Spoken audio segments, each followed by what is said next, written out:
Assalamualaikum warahmatullahi wabarakatuh.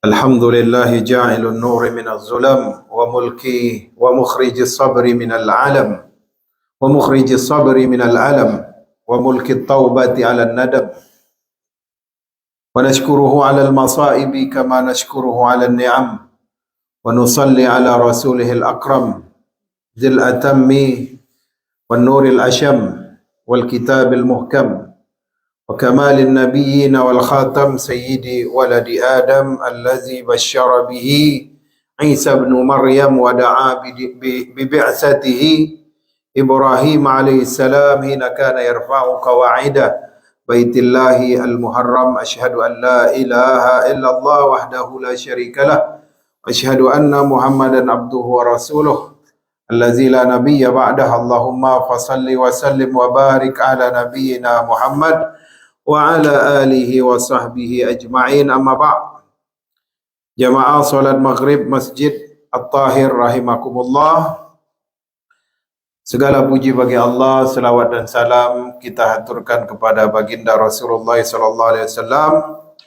Mudah-mudahan keistiqomahan dan amal saleh yang kita laksanakan kelak akan memperberat mizan hasanah di yaumil mahsyar kelak. Amin ya rabbal alamin. Dan juga setiap satu langkah yang kita langkahkan menuju kepada Allah, maka Allah akan membukakan simpul-simpul yang mati daripada kehidupan kita. Ya, yang punya masalah Allah berikan jalan keluar. Yang punya hutang Allah lunaskan. Ya. Tahu enggak Bu cara supaya hutang itu cepat lunas? Ya. Bukan hanya dibayar, Pak, ya. Tapi diniatkan untuk dilunaskan. Jamaah yang dimuliakan oleh Allah Subhanahu wa taala, judul pada malam hari ini adalah prioritas di dalam kehidupan dalam pandangan Al-Quran. Ternyata Al-Quran itu sebenarnya menunjukkan kepada kita yang namanya titik-titik prioritas di dalam kehidupan. Tentunya Al-Quran sebagai kitab petunjuk bagi kita. Sebagaimana surat Al-Kahfi, Iqra'u surat man qara'a surat Al-Kahfi fi yaumin fi lailatin minal jumu'ah adha'a lahu nuran bainal jum'atain. Barang siapa yang membaca surah Al-Kahfi di hari Jumat atau di malam Jumat, diterangi baginya cahaya di antara dua Jumat. Diterangi baginya. Itu kalimat yang double itu. Diterangi harusnya sudah cukup. Lahu nuran, baginya cahaya. Jadi benar-benar orang yang baca Al-Kahfi itu di antara dua Jumat itu dia blessing. Kemarin ada yang viral kan, anak yang terjebak di pesantren, di reruntuhan pesantren Al-Khazini itu di Pasuruan. Ya, dia mengamalkan baca surat Al-Kahfi. Selamat dia. Padahal dia termasuk di kiri dan kanannya itu banyak yang meninggal. Jadi kita harus pahami dulu bahwasanya Quran ini benar-benar tuntunan hidup kita. Belum lagi itu masuk ke dalam surah ya. Contohnya saja prioritas yang ditunjukkan dari Al-Quran itu melalui tertib surat. Tartibus surah, tertib surat. Surah yang pertama itu adalah surah Al-Fatihah. Apakah Rasulullah mengarang-arang untuk meletakkan Al-Fatihah itu di surah pertama? Sementara banyak surah yang pertama sekali diturunkan ke muka bumi itu di Makkah itu banyak di juz 30. Tapi justru itu diletakkan di surah yang terakhir. Tentu ini adalah perintah dari Jibril. Ya Muhammad, ya, letakkan surah ini setelah surah ini. Letakkan surah ini sebelum surah ini. Jadi itu adalah riwayat yang dibawa Jibril dari langit dari Allah Subhanahu wa taala dan disampaikan kepada Rasulullah. Kemudian disusun dan dirapikan tertibnya itu di zaman Khalifah siapa? Utsman ibnu Affan. Itu dirapikan surat sesuai dengan riwayat dari Rasulullah sallallahu alaihi wasallam. Al-Fatihah, Al-Baqarah, setelahnya Bapak Al-Maidah. Ngangguk-ngangguk semua Al-Maidah. Setelahnya apa? Al-Baqarah. Ali Imran, kemudian An-Nisa, kemudian Al-Maidah. Itu ada itu pesan-pesan yang tersirat dari tertib surah itu, bukan sembarangan. Karena itu adalah perintah dari Allah Subhanahu wa taala melalui Jibril dan disampaikan kepada baginda Rasulullah. Misalkan kenapa Al-Fatihah dikatakan dia Ummul Kitab? Al-Fatihah kenapa dikatakan Ummul Kitab? Ya, ibunya Al-Quran. Suratul Ikhlas adalah sepertiga Al-Quran. Tapi Suratul Fatihah dia itu mewakili pesan-pesan dari seluruh surah di dalam Al-Quran. Mewakili pesan-pesan dari seluruh surah yang ada di dalam Al-Quran. Tapi kalau Al-Ikhlas dia adalah sepertiga dari Al-Quran. Maka kalau ada kawan kita jadi imam bacanya Al-Ikhlas, Al-Falaq, Al-Ikhlas, Wan-Nas, ya, nggak usah diejek. Mungkin niat dia supaya terbaca sepertiga Al-Quran. Ya, ada anak menggugat ayahnya dari kecil sampai besar, ayah jadi imam, bacanya surah Al-Ikhlas terus. Kata ayahnya, ayah mengambil fadilahnya. Karena Al-Ikhlas ini adalah sepertiga dari Al-Quran, padahal ayahnya ngeles saja. Ya, karena nggak ada hafalan kan. Daripada malu ya kan, bilanglah hadisnya. Al-Fatihah artinya pembuka. Tentulah yang membuka Mushaful Quran, maksudnya pembuka dari mushaf, lembaran-lembaran di dalam Al-Quran. Dimulai dengan ayat pertama, Bismillahirrahmanirrahim, dengan menyebut nama Allah yang Maha Pengasih lagi Maha Penyayang. Ar-Rahman adalah kasih sayang yang Allah berikan bagi seluruh makhluknya yang ada di dunia. Kafir, mukmin, munafik, musyrik, semua dapat nikmat. Tapi hanya sedikit saja itu. Kalaupun orang kafir itu kaya-kaya, itu hanya sedikit saja dari rahmat Allah. Tapi Ar-Rahim itu khusus rahmat yang diberikan kepada orang beriman nanti di Yaumil Mahsyar. Ya. Kemudian Alhamdulillahi Rabbil Alamin, segala puji bagi Allah, Rabb sekalian alam. Jadi kalau disingkat Al-Fatihah itu tertibnya maknanya adalah yang pertama adalah kita meyakini bahwasanya ketika Allah letakkan kita di dunia ini melalui tafsir dari Ar-Rahman War-Rahim, ini menunjukkan bahwasanya yang mahal itu iman. Karena nikmat yang rahmatnya Allah yang terbesar itu nanti di Yaumil Mahsyar. Penegasan terhadap iman.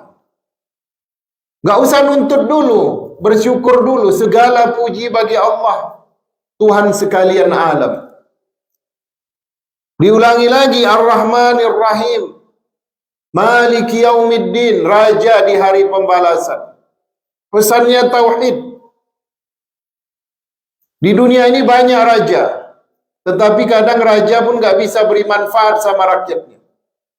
Ya, di Yordania misalkan, rajanya makannya enak, rakyatnya makannya khubuz, roti pakai tomat. Hari Jumat baru makan nasi pakai protein. Jadi protein hariannya susu sama telur.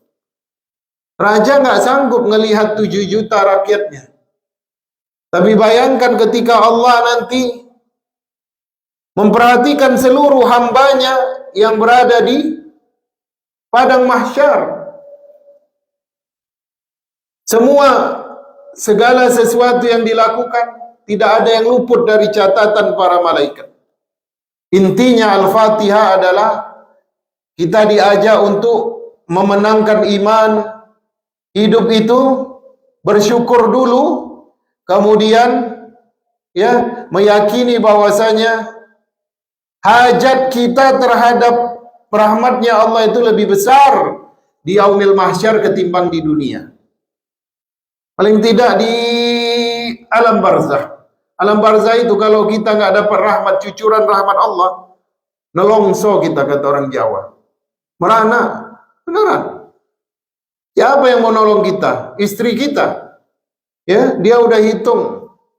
Ya, apa saja yang aset-aset yang perlu dibagi-bagi atau yang disimpan sendiri.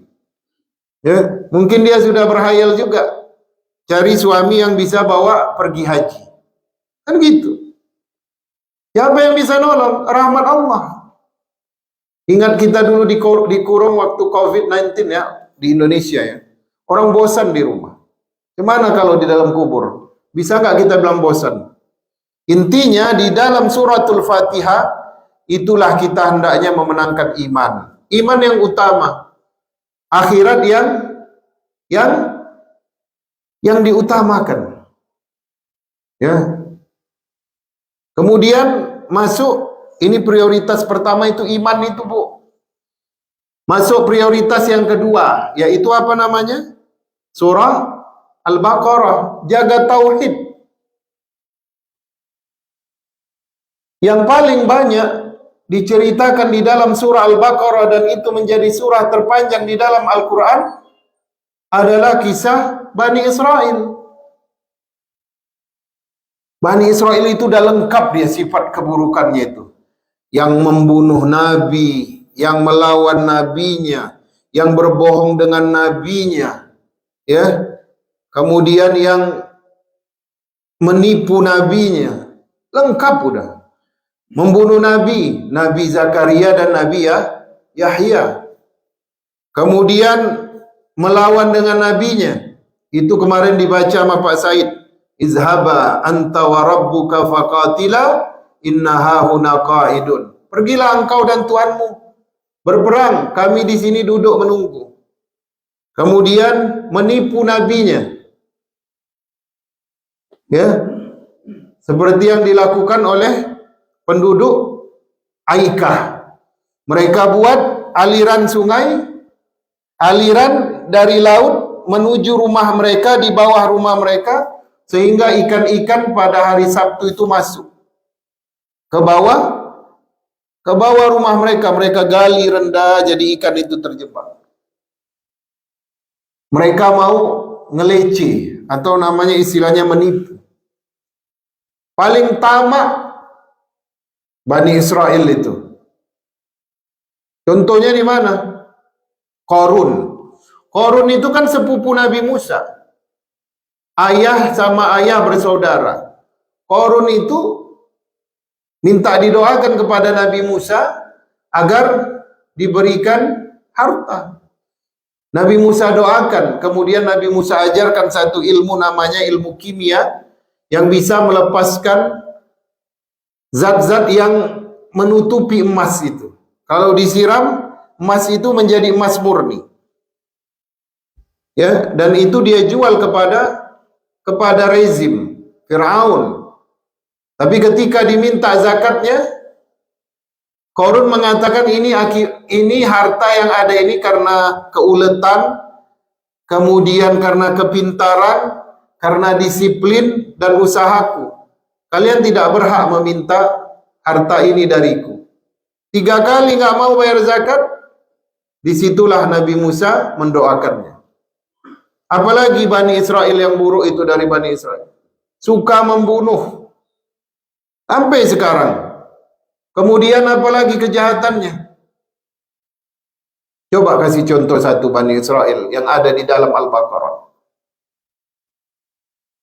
Ya, menyekutukan Allah, mengumpulkan emas, kemudian disepuh menjadi anak sapi, dibuat lubangnya sehingga dia kalau ketiup angin di atas bukit Sinai itu mengeluarkan suara,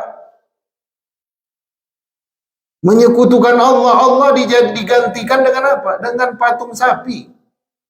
Dahsyat apa lagi? Nabi itu ada di situ, Nabi Harun. Banyak kejahatan Bani Israel ini. Jadi seolah-olah disampaikan kepada orang beriman ini, baca itu Al-Baqarah itu. Ta'allamu surat Al-Baqarah. Ya, fa innaha barakah. Pelajarilah oleh kalian surah Al-Baqarah karena dia itu adalah barakah. Supaya apa? Supaya tauhid kuat, dengan contoh tidak menginginkan mempunyai sifat seperti Bani Israel. Sampai sekarang kan, walaupun Israel yang ada sekarang itu bukan keturunan Nabi Yakub itu. Israel ini yang sekarang ini bukan. Ya, keturunan Nabi Yakub itu sudah dimusnahkan semua. Ya, kalau dalam cerita-cerita Ahlul Kitab itu hanya 2 yang selamat, yaitu 2 anak perempuan Nabi Yusuf. Dari situlah lahir keturunan yang namanya Imran, yang mempunyai anak kelak namanya Maryam. Maryam mempunyai anak namanya Isa. Apalagi Pak contoh kebejatan yang dilakukan Bani Israel di dalam Al-Baqarah. Kufur kepada nikmat. Nikmat apa? Kita makanan harus kerja kan dari jam 6 sampai jam 6. Tadi ibu-ibu pulang katanya besok masuk pagi. Bani Israel itu makanan dikasih pagi-pagi udah di atas batu. Namanya manna wa salwa.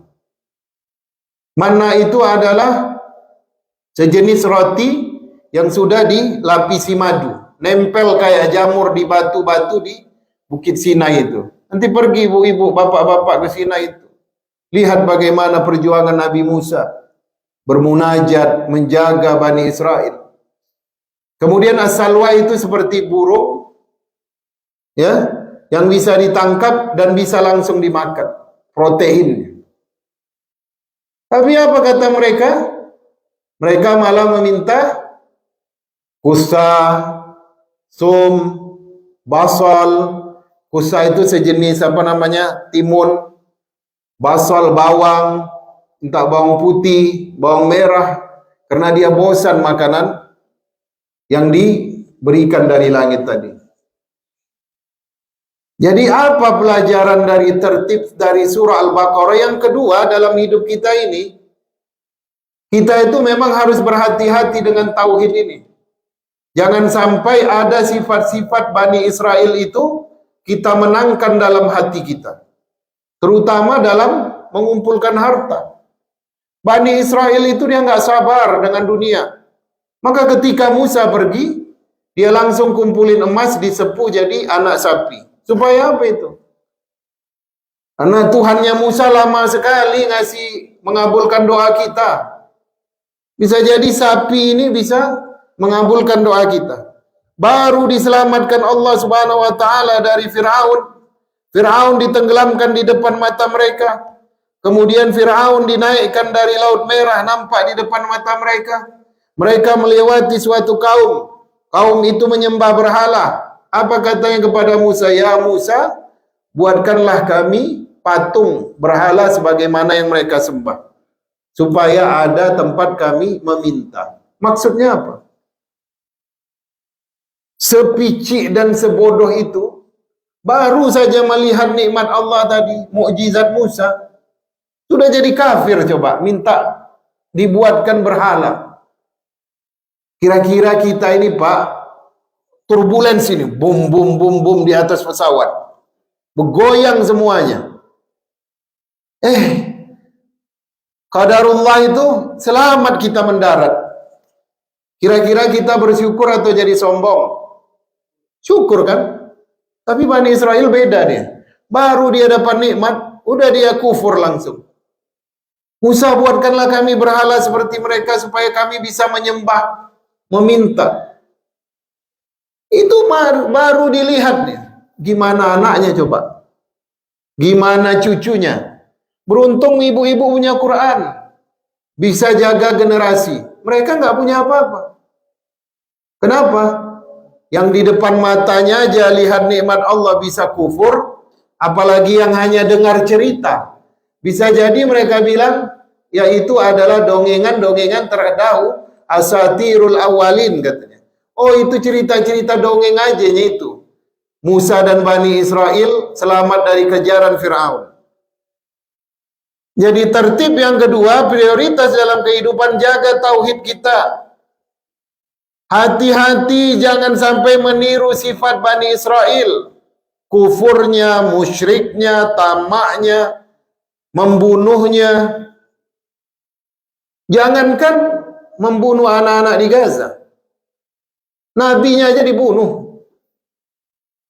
Apa kata anak-anak Nabi Yakub tentang ayahnya? Inna abana lafi apa? Dalam surah Yusuf. Dhalalim mubin. Sesungguhnya ayah kita sungguh dalam kesesatan yang nyata. Ayahnya dibilang sesat. Bani Israel itu. Seduralek-duraleksnya kita ya. Sedurhaka-durhakanya kita.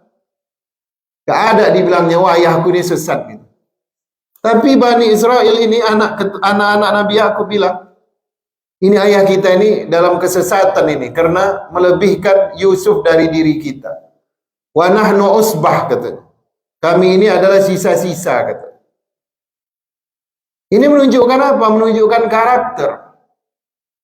Jangan sampai kita gara-gara dihalangi dunia kita dari orang tua. Anak mau jadi, misalkan tak jadi bintang film lah, entah mau jadi pemain sepak bola, kata ayahnya janganlah. Sepak bola itu nanti banyak pesta sempen, atau juga pergaulannya bebas. Udahlah, jadi apa aja, engineer aja. Marah-marah sama ayah ibunya. Oh ayah begini, ibu begini. Cerita makannya, oh ayahku itu memang kudet, kurang update, nggak gaul. Ya, padahal pemain bola itu nanti besar gajinya. Seperti itu misalkan. Itu kita diajarin kalau orang yang baca Al-Baqarah itu, oh iya. Ini Al-Baqarah ini yang pertama ini mengisahkan Bani Israel dulu. Jadi jangan sampai kelakuan kita ini teracuni dengan orang-orang terdahulu seperti Bani Israel. Itu makanya Al-Baqarah. Jadi setelah iman, tauhid itu diperkuat tentunya dengan ilmu. Itu yang kedua prioritas hidup itu. Ya, jadi tauhid itu memang berat menjaga tauhid itu. Yang ketiga, setelah itu prioritasnya apa? Coba ikut tertib surah Ali Imran, keluarga Imran. Kenapa harus ada Ali, family of Imran? Kenapa enggak Imran aja langsung, surah Imran? Surah Imran. Karena Allah ingin menekankan kepada kita, keluarga itu adalah yang utama, jembatan menuju ridhonya Allah. Dan itu diletakkan di surah yang ketiga. Habis kita baca Al-Baqarah, kuat tauhid kita terhindar dari sifat-sifat kerusakan Bani Israel, masuk kita Ali Imran, keluarga Imran. Ya, sama dalam diri kita. Keluarga fulan, keluarga fulana, keluarga fulan, keluarga fulana, sama itu. Kenapa Imran yang disebut? Padahal di keluarga Imran itu ada 3 nabi. Ada Nabi Isa, ada Nabi Zakaria, ada Nabi Isa, ada Nabi Yahya. Ada Maryam, pemimpin wanita di dalam surga. Tapi yang disebut Imran, bukan nabi. Ya. Hanya seorang guru ya yang mengajar di Baitul Maqdis pada saat itu. Salah seorang ulamanya Bani Israel.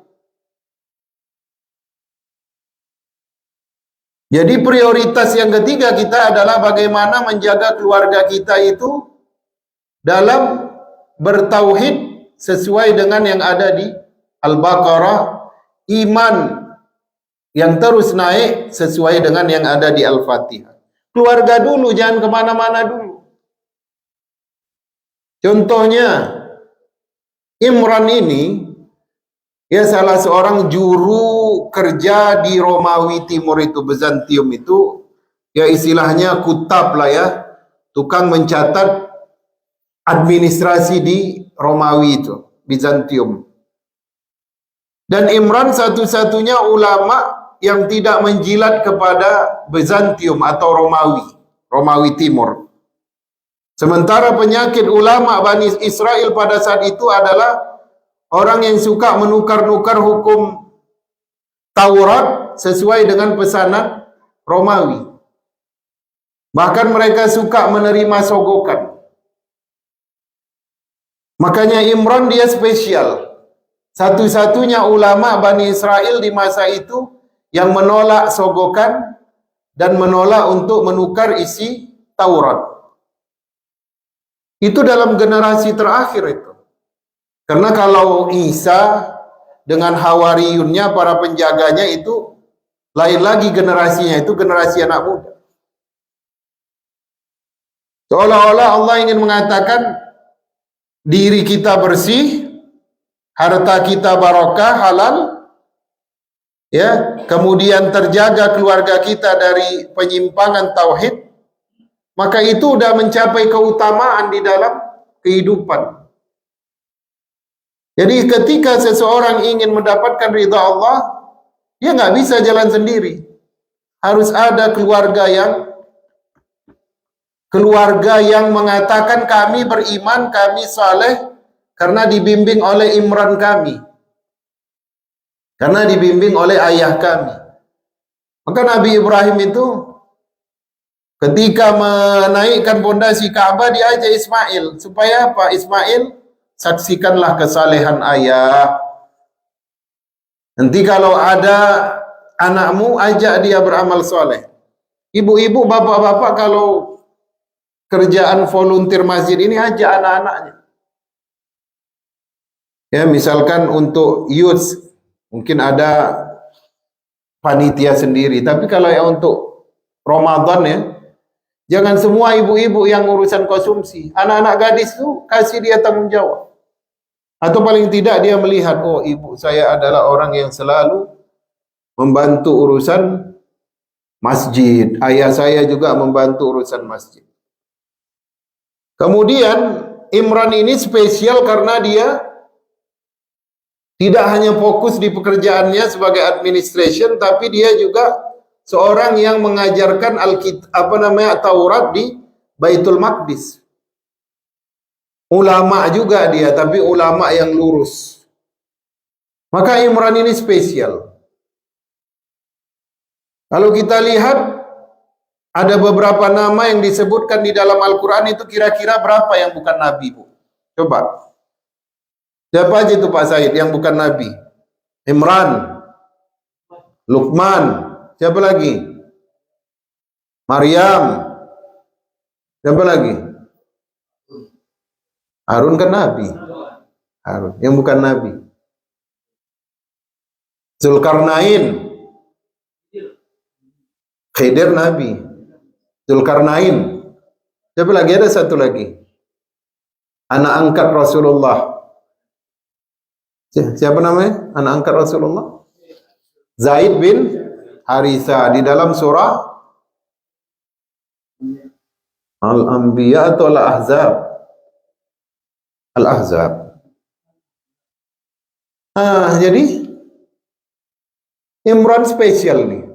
Sama dengan Luqman, sama dengan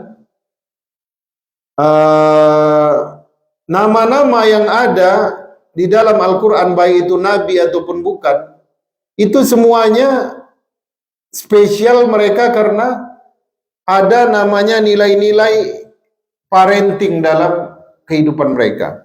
Contohnya surah Ibrahim, itu adalah kisah tentang perjuangan seorang ayah dalam meletakkan keturunannya di sisi Baitullah. Ya kan, udah kita bahas kemarin. Kemudian di situ ada juga diskusi antara Nabi Ibrahim dengan dengan Ismail, Yusuf. Yusuf juga banyak nilai-nilai parenting situ. Nabi Yakub berdiskusi dengan Yusuf, kemudian mengajak anaknya yang lain juga untuk berprasangka baik, bertaubat. Aku akan mendoakan kalian kepada Rabbku supaya dosa kalian diampuni. Ibrahim, udah tadi. Luqman itu jelas banget itu nilai-nilai parentingnya. Keluarganya. Maryam juga tentang kisahnya bagaimana menghadapi fitnah karena dia mengandung. Surah apa lagi? Yang menggunakan nama Nuh. Nuh juga luapan kesedihan hatinya karena kaumnya termasuk anaknya dan istrinya tidak menerima ajakan dakwahnya. Jadi kalau sudah banyak itu nama-nama surah dalam Al-Quran itu terkait nilai-nilai parenting, berarti prioritas kita yang ketiga itu keluarga. Keluarga itu jalan yang paling mudah membawa kita ke surga memang keluarga. Kadang-kadang ada orang ya terlalu sibuk dengan urusan orang lain tetapi lupa dengan parenting di dalam keluarga. Jadi Imran ini adalah hubungannya dengan keluarga. Kemudian An-Nisa. Setelah itu perempuan. Ya kalau kita istilahkan ya udah keluarga, perhatianlah sama istri dan anak perempuan. Karena yang paling berat cobaannya bagi umat akhir zaman itu adalah perempuan. Kata Rasulullah, ketika Dajjal keluar itu, hendaknya kalian ikat anak-anak perempuan kalian dan istri-istri kalian di tiang rumah kalian. Diikat, disuruh ikat. Karena mereka lah nanti yang paling banyak terkena fitnah Dajjal. Bagaimana juga tadi subuh kita bilang, yang paling banyak isi neraka itu adalah perempuan. Yang paling banyak di dalam surga itu isinya adalah orang-orang miskin. Bukan karena perempuan itu membuka aurat. Kata Rasulullah karena mereka banyak melaknat. Kalau udah marah, suka menyumpah.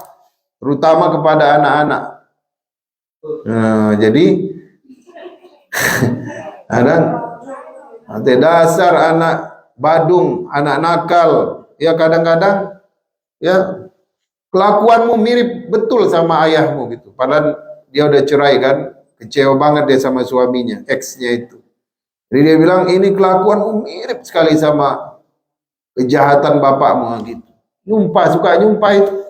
Itu menyebabkan perempuan itu masuk neraka itu karena banyak melaknat. Jadi kalau marah itu sumpahkan dia yang baik-baik. Bagaimana siapa imam Masjidil Haram ya? Syekh As-Sudais. Dia nakal disumpahin oleh ibunya. Doakan engkau menjadi imam Masjidil Haram. Jadi imam Masjidil Haram. Supaya dia nggak bisa keluar dari kota Makkah itu. Yang kedua, karena banyak meninggikan suara perempuan. Itu juga menyebabkan seseorang itu tidak dapat ridho suaminya. Kalau dia meninggal, suaminya ridho, ya semua surga akan memanggil perempuan terutama para ibu atau istri.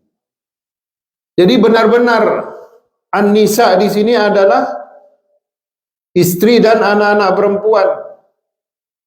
Bahkan di dalam sebuah hadis dikatakan apabila seorang ayah mempunyai 3 anak perempuan dan dia berhasil menjaganya, maka dia menjadi ahli surga.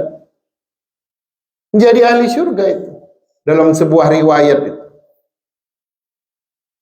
Kemudian An-Nisa ini juga tidak hanya membahas tentang wanita. Maksudnya setelah kita jaga keluarga, lebihkan fokus kita kepada anak perempuan ini, kepada istri. Mereka ini adalah mutiara yang tidak boleh sembarangan ya. Mereka terpapar oleh orang-orang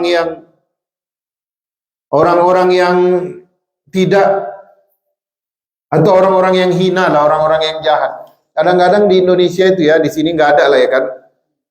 Ini kamu di rumah aja nih malam minggu, kok nggak dijemput pacar? Nah, gitu. Ya, mungkin itu dulu ya, tahun 90-an. Kalau sekarang kayaknya udah nggak ada lagi itu. Ya, langsung dijemput aja berarti kayaknya. Jalan sendiri. Beneran itu. Itu ayahnya, ya Allah, besar dosanya itu. Ya, tapi di Amerika ini banyak anak perempuan saya lihat pakai jilbab ya, pandai ngaji, pandai ceramah. Nah, itu surganya seorang ayah itu di anak perempuannya. Nah, ya, anak perempuannya. Kemudian juga di An-Nisa ini masuk juga di situ perempuan dan harta. Karena ayat pembagian harta warisan di dalam surah An-Nisa kan. Ini misalkan dimulai dari ayat 7. Kemudian di tengah-tengah tidak bahas tentang warisan. Di ayat 11 bahas warisan lagi. Misalkan di ayat 7 itu lirijali nasibum mimma tarakal walidan. Bagi seorang laki-laki itu ya, ada bagian harta dari peninggalan kedua orang tuanya. Ya. Kemudian di ayat 8 tentang warisan lagi, tapi di ayat 9 itu Allah potong sebelum menjelaskan lagi tentang harta warisan. Wal yahsyal ladzina law taraku min khalfihim dzurriyyatan di'afan. Seolah-olah Allah ingin mengatakan, ya, kalau memang ada warisan jangan fokus di situ. Tapi fokus dulu ketika meninggalkan mereka dalam keadaan, dan hendaklah khawatir orang-orang yang meninggalkan generasi di belakang mereka di'afan, zurriyatan di'afan, generasi yang lemah. Ya, generasi yang lemah itu apa? Lemah imannya, lemah fisiknya, kemudian gak punya keterampilan, gak ada ilmu. Allah bilang hati-hati nih para orang tua, jangan sampai kalian tinggalkan zurriyatan di'afan, generasi yang lemah. Lemah yang pertama, lemah akidahnya. Ya, kalau di rumah ayahnya dia sholat, tapi kalau di asrama dia nggak sholat.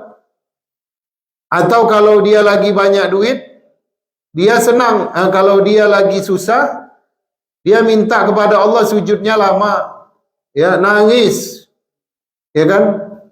Giliran kena layoff, dia kuat imannya, sholat subuh di masjid. Giliran sudah beli mobil, nggak nampak ke masjid. Nah, itu di'afan namanya. Lemah imannya. Yang kedua, di'afan di sini kan bentuknya jamak kan. Yang kedua, lemahnya itu lemah, nggak punya ilmu. Orang tua nggak bekali dia dengan ilmu. Ya. Jadi kalau kita ninggalin anak itu jangan ninggalin aset. Ninggalin ilmu sebanyak-banyaknya. Terutama ilmu dalam dia istiqomah kepada Islam dan ilmu yang bisa dia menjadi orang yang maju di dunia. Pengusaha atau dia seorang ahli. Jadi jangan takut menyekolahkan anak, Pak. Allah balikkan harta itu. Tidak di dunia, Allah balikkan di akhirat. Jangan pernah khawatir. Ya, menyekolahkan anak. Berilah mereka bekal ilmu. Yang ketiga, lemah fisiknya. Lemah fisik ini dua penyebabnya. Ya, yang pertama ruhnya yang lemah. Ruhnya karena tidak pernah mendengar ataupun dibawa ke tempat-tempat yang barokah, ke masjid. Dia nggak pernah dengar azan, dia nggak pernah dengar Quran, dia nggak pernah dengar bacaan Quran ayahnya. Tidak ada sholat berjamaah di dalam rumahnya. Lemah ruhnya. Lemah jasadnya itu karena apa? Karena kadang-kadang bahan yang masuk itu dari yang syubhat. Bukan yang haram ya. Yang syubhat aja udah bisa buat anak itu penyakitan. Kadang-kadang anak itu suka demam. Anak itu suka muntah-muntah. Bisa jadi rezeki yang dibawa ayahnya itu kadang rezeki yang syubhat. Tapi Allah mengingatkan kita melalui anak. Anak yang sehat itu, anak yang dapat asupan gizi barokah. Kemudian juga dia banyak gerak tubuh. Maka Rasulullah suka kepada orang yang mengajarkan memanah, berkuda, berenang. Supaya apa? Supaya generasi yang ditinggalkan itu kuat. Khafu alaihim, kata Allah di tengah-tengah pembagian warisan itu Allah sampaikan ayat ini. Hendaklah mereka takut. Falyattaqullah, maka hendaklah bertakwa kepada Allah, wal yaqulu qaulan syadida, dan hendaklah berkata dengan perkataan yang lurus. Ayah, ibu diminta untuk tidak berbohong. Ngomong lurus saja. Kadang-kadang orang Indonesia ya dari kecil anak udah diajarin bohong. Giliran tukang kredit datang bilang mama nggak ada di rumah. Ya kan? Kadang-kadang dibawa juga ke Amerika ya. Anak nggak suka minum obat. Pertama, sedotannya itu ke boba dikasih. Ya, giliran udah dihisapnya, bobanya diturunin, rupanya dia tengah minum obat. Kecewa itu anak. Oh, ternyata yang dia minum obat ya. Dia rekam itu. Oh, kecil. Dia rekam. Wah, udah biasa ngebohongin. Dia belajar itu. Nggak baik cara begitu. Kasih tahu aja. Qaulan sadida. Ini obat. Yang namanya obat itu nggak ada yang enak. Tapi memang ini untuk menyembuhkan. Daripada kita harus bohong. Karena dia merekam. Ya. Jadi qaulan sadida ini memang perkataan Allah, bukan perkataan saya. Hendaklah orang tua itu berkata dengan perkataan yang lurus. Ya, jangan pakai bohong-bohong. Jamaah yang dimuliakan oleh Allah Subhanahu wa taala, oleh karena itu An-Nisa ini bukan hanya untuk istri kita jaga, anak perempuan kita, tapi juga sebelum kita tinggalin harta warisan, kita ciptakan dulu yang 3 tadi. Kuat imannya, ya, banyak ilmunya, kuat dia bukan kita tinggalkan dalam keadaan miskin ilmu, ya, tapi dia adalah seorang yang berharta, kemudian hartanya bermanfaat untuk orang Islam. Yang ketiga adalah kuat jasadnya. Maka orang tua pergi tinggalkan dunia nggak khawatir lagi. Ya udah sepanjang itu barulah tertib surah itu ya. Al-Maidah baru makanan. Ya, kadang-kadang kita kan kebalik, perut duluan ya. Harta duluan, aset duluan. Ya, tinggal iman, tinggal tauhid, ya. Lalai keluarga, ya. Kadang-kadang anak perempuan maksiat di depan mata kita, nauzubillah. Kan sering saya bilang, kadang-kadang saya miris lihat anak di generasi pertama udah murtad. Ayah ibunya ada, bukan orang miskin ayah ibunya, orang pintar. Kerja di tambang, kerja di perminyakan. Anak murtad dah. Ya, kasihan. Itu kenapa? Karena tadi nggak baca Quran. Kalau kita lihat ya, oh iya juga ya. Ini makanan baru ayat ke surah ke. Ya tadi apa? Al-Fatihah dulu kita pahami maknanya. Al-Baqarah menegakkan tauhid. Jangan sampai sifat-sifat Bani Israel itu ada dalam diri kita. Baru pindah fokus kepada keluarga. Baru setelah itu jaga istri kita dari fitnah-fitnah kehidupan, jaga anak perempuan kita, karena mereka lah yang membawa kita ke dalam surga. Baru di situ sudah lengkap semua pondasi tadi, barulah bertebaran di atas muka bumi, cari rezeki yang halal. Orang Indonesia, Bu, Pak, anak kalau udah 2 tahun nikah belum punya rumah udah gelisah orang tuanya. Ya, modalin, ambil mortgage, ya, jual aset kita. Dia bukan bilang, istrimu jangan kerja, suruh dia belajar ngaji, ya, cari pengajian supaya nanti anakku atau cucuku dia jadi orang yang berilmu, orang yang soleh, tahu halal haram. Kalau emaknya buta sama sekali tentang syariat, ya, neneknya nggak dapat jariah, bisa jadi nanti mati nggak ada yang mendoakannya. Neneknya itu kedinginan lah di alam barzahnya. Bulan puasa pun nggak dapat kiriman bacaan Al-Quran. Cucu nggak puasa. Karena anaknya dulu nggak diajarin sama ayahnya.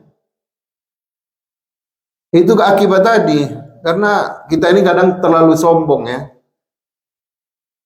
Itu saya bilang tadi. Nikmat kita ini dapat Quran loh. Kalau nggak ada Quran, mungkin kita sesat seperti Bani Israel. Lihat Bani Israel, mukjizatnya itu yang sifat keajaiban. Baru selesai lihat keajaiban mukjizat, bukti adanya Allah Subhanahu wa taala, udah minta dia dibuatkan berhala. Itu something seminggu atau 2 minggu setelah mereka selamat dari alam, selamat dari Laut Merah. Baru seminggu, 2 minggu. Gimana yang anak mereka nanti? Biar mereka bilang, oh itu dongeng aja itu. Tapi kita ini ada Al-Quran, cuman kita sombong, nggak mau. Ya, kalau waktu-waktu kosong cobalah dilihat. Oh begini ya. Jadi selama ini kita salah dalam meletakkan prioritas hidup itu. Ya, anak kita setelah menikah kita tuntut dia mempunyai gaji yang bagus. Kapan kamu mau punya rumah? Ya, anakmu sudah ada 3, beli mobil. Ya, udah mulai nabung belum untuk sekolahnya? Tapi nggak pernah kita bilang sama menantu kita itu, sama anak kita itu, istrimu itu pandai nggak baca Quran? Dia itu ada nggak ikut majelis taklim? Jangan sampai nanti cucu bapak ini ya jadi orang bule, nggak tahu Allah, nggak kenal Islam, nggak tahu syariat. Jarang ya orang tua ngomong gitu ya. Tapi kalau anaknya punya baru beli rumah, syukuran. Sebenarnya syukurannya itu niatnya 20% aja. Yang 80%-nya adalah ya menunjukkan aku sukses menjadikan anakku seorang yang berharta. Memang berat, Bu. Tapi itulah yang diajarkan prioritas hidup melalui tertib surah Al-Quran. Dan ini hikmah yang digali oleh para ulama kita. Diajarin kita. Oh, saya hanya menukil aja, saya hanya menerjemahkan apa yang diajarkan oleh para ulama. Lihatlah itu dari Quran. Ya, inilah yang dinamakan prioritas hidup dalam perspektif atau pandangan Al-Quran.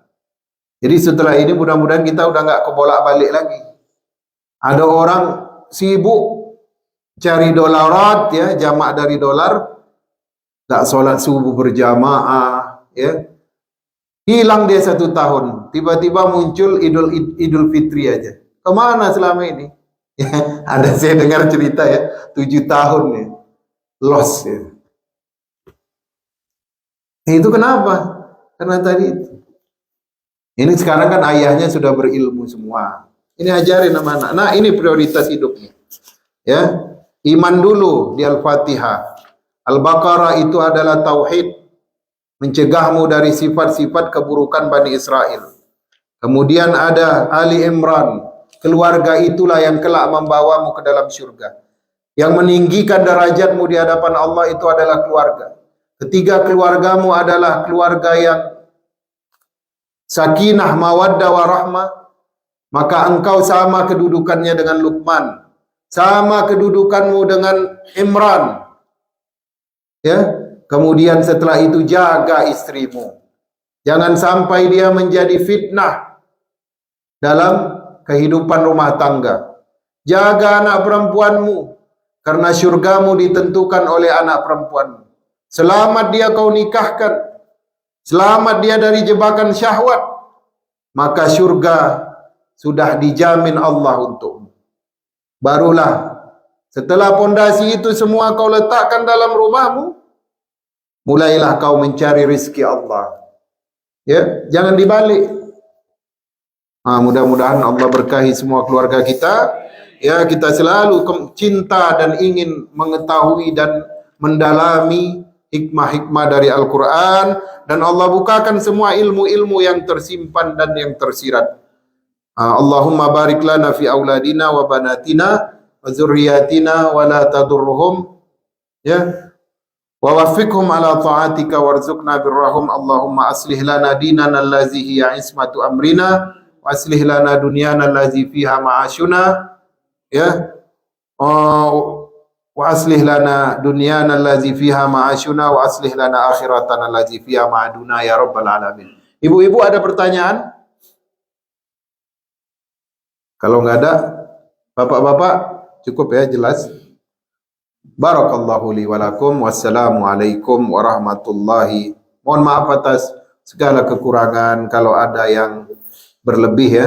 Barakallahu li wa lakum. Wassalamualaikum warahmatullahi wabarakatuh.